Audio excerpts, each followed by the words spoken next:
Hey guys, Sergeant Bones here. Um, I'd like to do a review of the Ryefield Models M1A1 Abrams. This vehicle is kind of important to me, considering first off, this version is the Persian Gulf War, 1991 2016, 25-year anniversary. I was there. And secondly, this was a gift from my sweetheart, and I found that kind of unusual that she took the time to think about something that I'd really, really like as a gift. So, on with the review. Nice artwork. The skies looked like that back in those days. Pretty dark and dismal. But the vehicle picture itself is kind of, well, it lacks life. But nonetheless, it's a good picture of it, and it shows the correct vehicle, so to speak, without any fancy add-ons, etc., etc. Side of the box shows a 3D model. The decals that come with it, which are somewhat interesting, but a little lacking in a couple of areas. I'll go into that in detail later. Photo etch and the standard Ryefield information. Copyright 2016. There's the kit number 5006, and of course ammo of MiG paint schemes. Wow, desert sand color, nothing special there. The instructions are very nicely done in full color. Very good quality paper, and included in the kit were any changes, adjustments. We have mistakes, and I'll show you what I did with that. Here we have the sprue map, color guides. This is interesting. It says this is an M1 Abrams from CIAB, 2nd Bonn. I think they meant 2nd Mardiv Company B, who were in that theater at the time. Followed by the markings for, which they oddly enough got this correct, 137 Armor, Alpha Company, and 13 Armor, Armored Cav, Delta Troop. There's nothing special about them.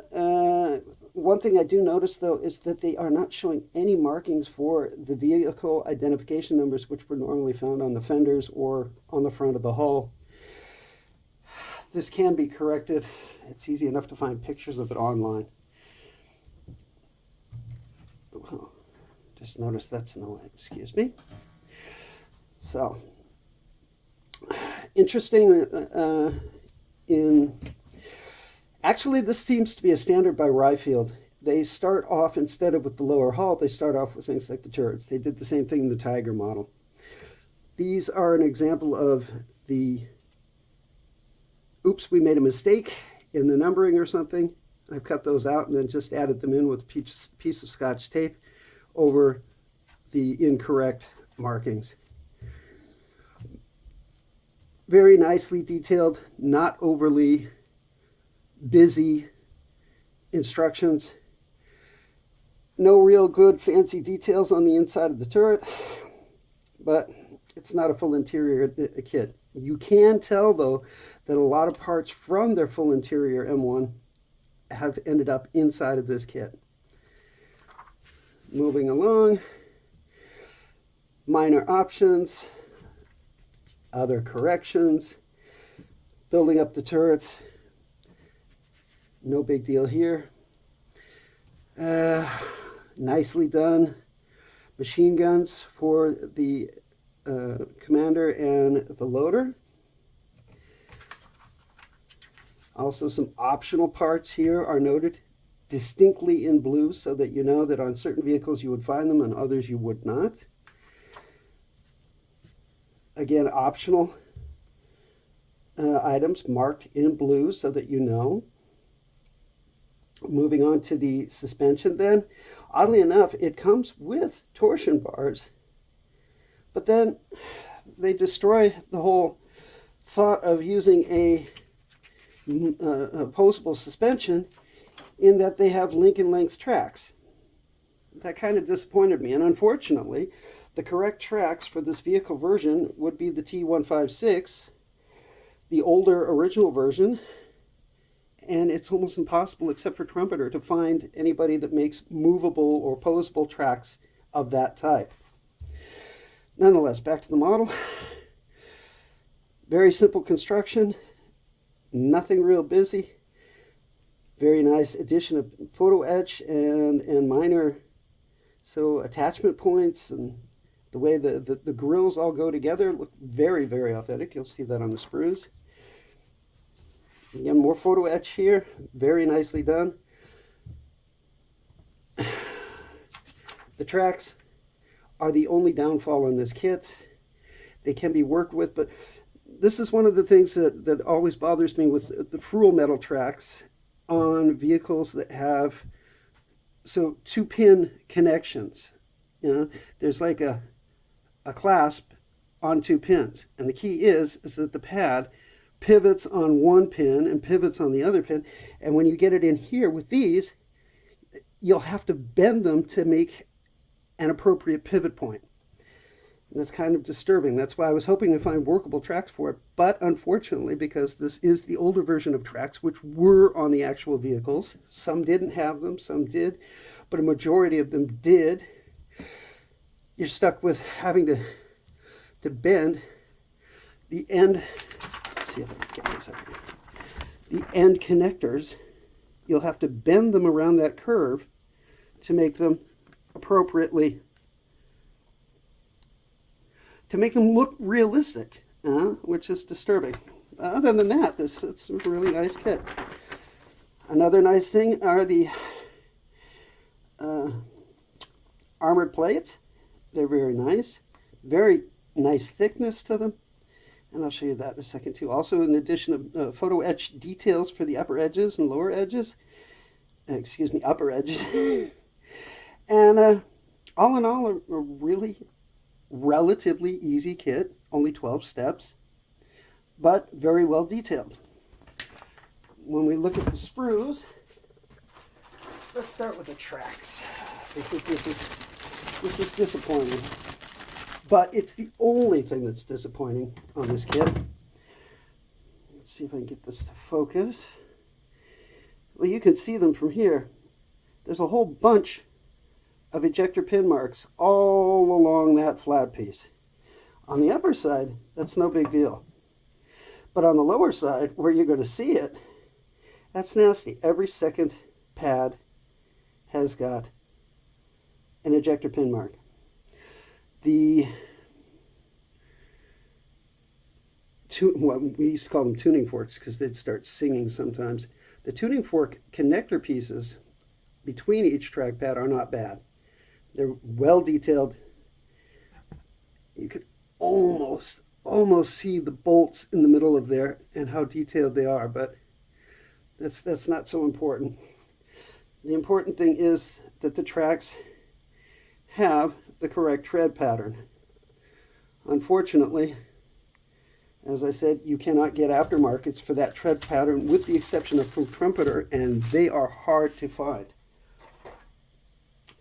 Next sprue is turret basket, and so here's the rear grille. As you can see, completely cleaned out, no flash. There is, which I doubt will be visible, but there is anti-slip texturing in a very realistic grade along here where it belongs. I've seen some companies overdo it. I've seen some people overdo it.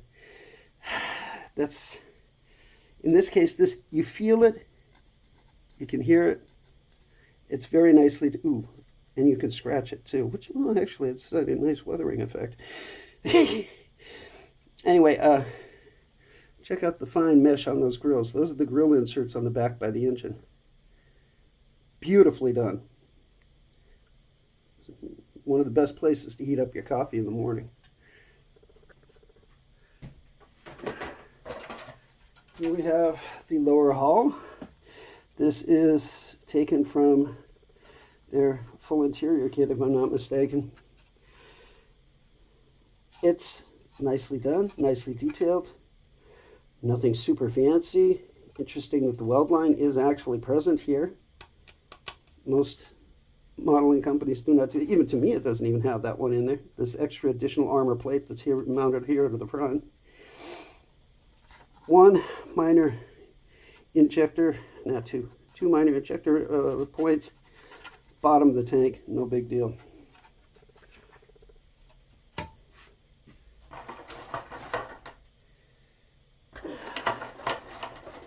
This sprue is available twice. Interesting about it is that you end up with your 50 cal twice, and in all honesty, that's a beautiful representation of a 50 caliber, and it's slide molded. So you can see it's hollow. The barrel is hollow, and the 50 cal itself, you could actually have it in a diorama with the barrels being changed if you wanted to. And here's a series of ammo boxes. Okay, they're going to be a pain in the butt to put together, but can't complain. Yeah, water cans aren't that bad. Fuel cans, they're missing the center grab handle, but otherwise not bad. Here we have Commander's cupola and odds and sods for the, here's for the roof. There's a couple of add-ons there.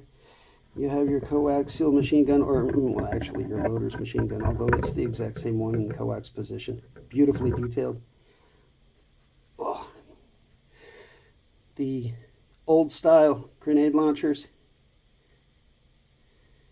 and some really, really, really fine riveting and bolt detail on these hatches and access plates. As far as detail goes, I'm really, really impressed by it, especially considering they have the any places where you would find, look at this. You can see the ejector pin marks, but if you look real carefully, you can also see some casting information inside of there. That's incredible. Beautiful detail.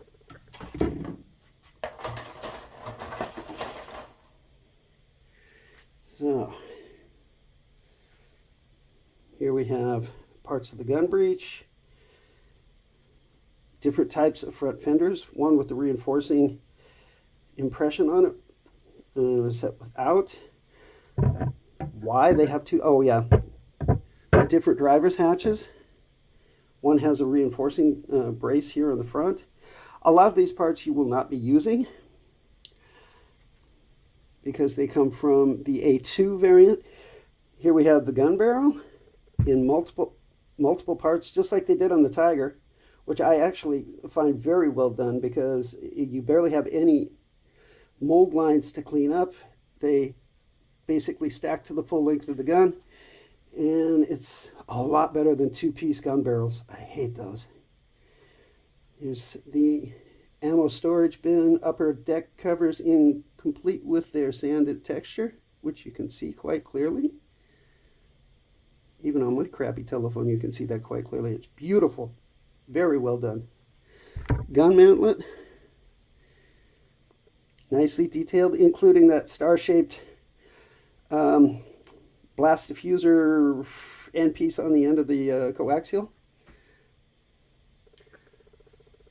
Very nice. This sprue comes in multiples. These are your road wheels. Well done. Nice bolt detail. They are a single piece, but they do show the rubber quite clearly defined. It will be more than easy enough to be able to paint the base black and then do the insides of each hub. Return rollers. Don't ask me what that is. I'm going to have to look myself. I think that's an extra part. Grenade launch boxes. These are the torsion bars. And your swing arms. Nice, very good looking, solid placement points for the wheels. Those are the towing shackles here are very nicely done. You can even see the eyelet where you'd put a screwdriver or a bar to be able to twist through. Lots of nice little itty bitty details. Here, this is nice. Fuel filler cap right here. Look at that. That's fantastic. And we've got the upper hull. As you can tell, it is definitely from the version with the internal, because it's got separate parts here for the back deck. It's very nicely done sand texture, the anti-slip. And the best thing is the side skirts are separate. I hate M1 kits with integrated side skirts. And speaking of side skirts, here we have them. Thank you. Beautifully done, easily enough to separate them if you wanted to. I've only seen one kit, I think it was from Panda Hobbies, that's even better than this one as far as that goes. I think there's even an additional APU unit, auxiliary power unit, that would be mounted on the turret.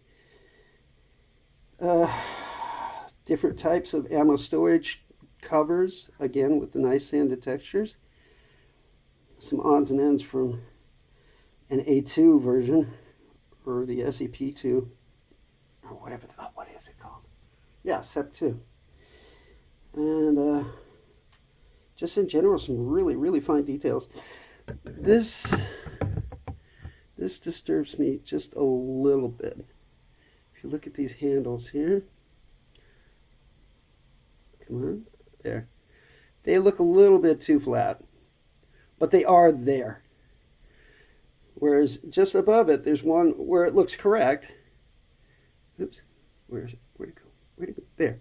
That handle looks much more detailed and correct, whereas these two just look a little bit too thin. But that's really no big deal. I mean, if it's really going to bother me, I'll just remove it and put a piece of wire on there. And then we have what I find really neat. I'm not going to take it out of the bag. Okay, there's a lot of glass in here. Whee! And a lot of reflection. A lot of this glass is for the SCP-2s with their weapon stations at the top, but what I love is that not only do you get all your periscopes, but you also get a whole bunch of water bottles. And Coke bottles, and Pepsi bottles, and whatever you want to call them for bottles. Lots of bottles. They're everywhere on those vehicles. Trust me on that one. We had at least 3 cases of Avion water with us while we were running around just for 3 people. 1 case per person. But nicely done, and a nice addition. Here we have the photo edge for the basket, and some of the odds and ends hatches. I have no idea what those are for. Wait a minute. Oh no, those are for the engine grills, the intake grills. And here at the top edge for the top edge of the fenders. Some other odds and ends. That looks vaguely familiar. I think that's part of the ammo box holder for the 50 cal. And some little doodads and whatever's. And lots of little buttons. I have no idea what those are for. And that's for the coax, or for the loader's gun. And that looks like the ammo storage bin for the 50 cal. a nice little addition. Then we have the decals. They're not bad. They're fairly detailed. One thing though that does bother me is that see, you've got your standard desert markings. Okay, that's fine. You got unit specific for the Marine Corps there. You've got the names of the vehicles. You've got some of the unit markings that they slap on the side. But the vehicle number markings themselves are not there. You know, like Alpha 32 or whatever. You don't see any of the. There's all the lifting lugs, but there's no markings for the vehicles themselves, which is kind of disappointing. Unless that there's something in white. See if I can get that to focus. But why it would be in white when we had black markings, I have no idea. Come on. Turn it this way.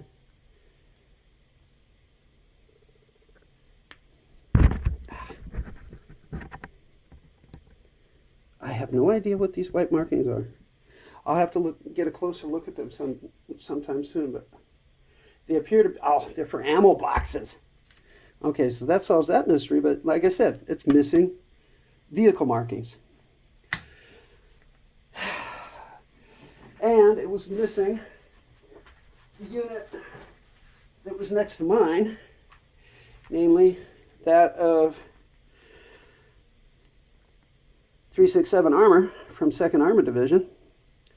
I was in 341, and as you can tell, oh look, they've got the vehicle markings, like I would expect them to be.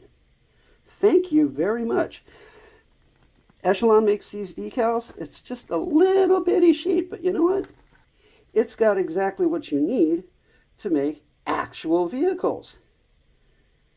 Alpha 66 and Alpha 55. And these vehicles were attached with the wolf head to my unit during the Gulf War. So I was like, I gotta have this. I gotta have this. I think it cost me €6.50. Can't complain. Beautifully done. And a buddy of mine, oh, actually several buddies of mine,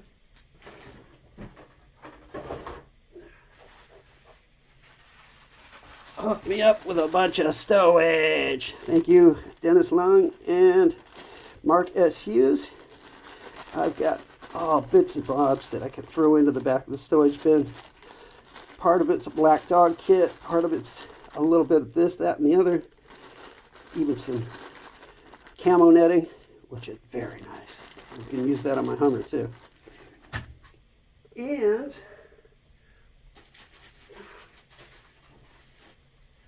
my buddy Stephen Hoekst hooked me up with modern Tankmen. Yay! Kind of hard to see the guys themselves, but using this, they're close. Okay, they've got the correct CVC helmets. We all had crazy holsters, so it doesn't matter. They're wearing basically the correct Nomex outfits. None of them have any of that weird armor from later times. So all in all, I can't complain. And there's an okay, it says Afghanistan, but who cares? They all look the same in the sense that they all dress similar in that area of the world. And these will work just fine for a vehicle crew. So that's it for me. All in all, top model. I cannot complain. I can't wait to start building it. That's why I'm doing a review of it. And if you're in Germany or in Europe and you want to buy it, I'll post a link to Amazon. And in spite of the tracks, I'm really looking forward to building this, and I think it's going to turn out to be a pretty good build combined with a Hummer. And if anybody knows where I can find a decent Scorpion kit here in Europe, please let me know. I need a Scorpion because basically the scene that I want to make is our Scout Humvee parked next to an Abrams. While we were talking to the Abrams crew, a Scorpion just drove up to our position, and the British soldiers wanted to trade for oranges, fresh fruit, and whatever we had back and forth. And we basically stopped for tea with them, and it was an amusing moment in an otherwise brutal world. So I'd really like to re-represent that, but I have not been able to find a decent Scorpion kit yet. The one with the large barrel cannon on it, not the little. I'm not sure actually. I'd take either. It doesn't matter. If you know, let me know in the comments below. Thanks for your time, and y'all have a nice day.